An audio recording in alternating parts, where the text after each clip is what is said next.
দড়ি বাঁধার এই সিস্টেমটা একবার দেখে রাখুন। এই জিনিসগুলো শিখে রাখলে লাইফে সবসময়ই কাজে আসে, কারণ এভাবে আপনি যে কোনো কিছুকে খুব ইজিলি বেঁধে ক্যারি করতে পারবেন। প্রথমে দড়ির মাঝখানে একটা লুপ তৈরি করতে হবে, আর এই লুপের মধ্যে দিয়ে দুই পাশের দড়িকেই টেনে নিতে হবে।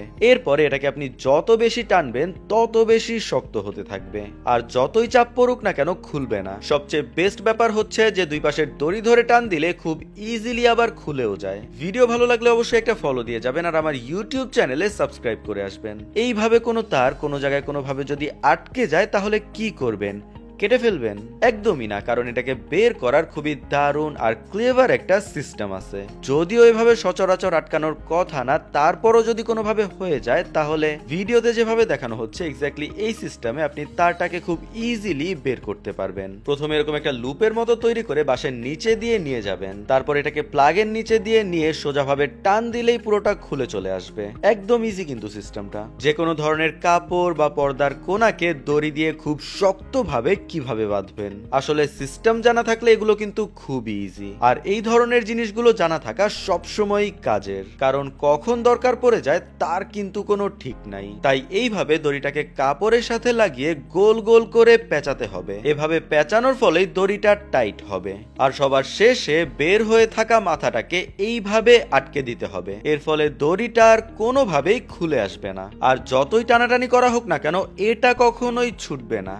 এভাবে দুইটা লাঠি বা বাঁশকে একসাথে বাঁধার প্রায় সময় দরকার পড়ে, কিন্তু এটাকে বাঁধার সঠিক সিস্টেমটা কিন্তু সবাই জানে না। তাই আজকে আপনাদেরকে খুবই দারুণ একটা টেকনিক শিখিয়ে দেব, যা দিয়ে আপনারা দুইটা বাঁশকে খুব সহজে সঠিক সিস্টেমে বাঁধতে পারবেন। তো প্রথমে দড়িটাকে বাঁশের দুই পাশ দিয়ে নিয়ে এরকম একটা লুপের মতো তৈরি করে নিতে হবে। এরপর দড়ির বাকি অংশকে অন্য বাঁশের নিচে দিয়ে পেঁচিয়ে দড়ির দুই পাশকে লুপের ভেতর দিয়ে ক্রস করে ঢুকিয়ে দিতে হবে। এতে করে খুবই ইজি একটা নট তৈরি হয়ে গেল। এখন এই দড়ি দুইটাকে আপনি যত বেশি টানবেন এটা তত বেশি টাইট হবে। সিস্টেমটা যদি ইউজফুল মনে হয় তাহলে একটা শেয়ার অবশ্যই করে দিবেন। কোনো কিছুকে দড়ি দিয়ে শক্ত করে বাঁধার পর যদি দড়িকে টানা লাগে তাহলে কিভাবে টানবেন? কারণ নরমালি টানতে গেলে দড়িটা হাতে লাগে, যার ফলে খুব বেশি জোরে কিন্তু টানাও যায় না। তাই দড়িটাকে খুব জোরে টানার একটা সহজ উপায় হচ্ছে যে দড়িকে কোনো লাঠির মধ্যে পেঁচিয়ে নেয়া। ভিডিওতে দেখানো সিস্টেমে যদি আপনি দড়িটাকে লাঠির মধ্যে পেঁচিয়ে নেন তাহলে এটাকে যত জোরেই টানুন না কেন লাঠি ভেঙে গেলেও দড়ির গিট কখনোই খুলবে না। আর এভাবে খুবই সেফ এন্ড সিকিউর ভাবে যত জোরে ইচ্ছা তত জোরে দড়িটাকে টানতে পারবেন। জাস্ট ভিডিওটা যদি ইউজফুল মনে হয় তাহলে একটা শেয়ার দিয়ে দিবেন। এরকম অনেকগুলো লাঠি বা বাঁশের বান্ডেলকে বাঁধার সঠিক নিয়মটা কি?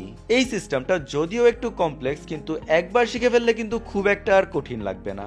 এটার জন্য ভিডিওতে যেভাবে দেখানো হচ্ছে সেভাবে দড়ির এক পাশকে প্রথমে গিট দিয়ে নেবেন। এই জিনিসটাকে মুখে বলে বোঝানো একটু কঠিন, তাই যদি বেশি কমপ্লেক্স মনে হয় তাহলে ভিডিওটা স্লো করে দেখে নেবেন। তারপর এটাকে এভাবে পেঁচিয়ে ছোট করে নেবেন। এরপর অপর পাশের দড়িটা এর ভেতরে ঢুকিয়ে যত জোরে টান দিবেন ততই শক্ত হতে থাকবে।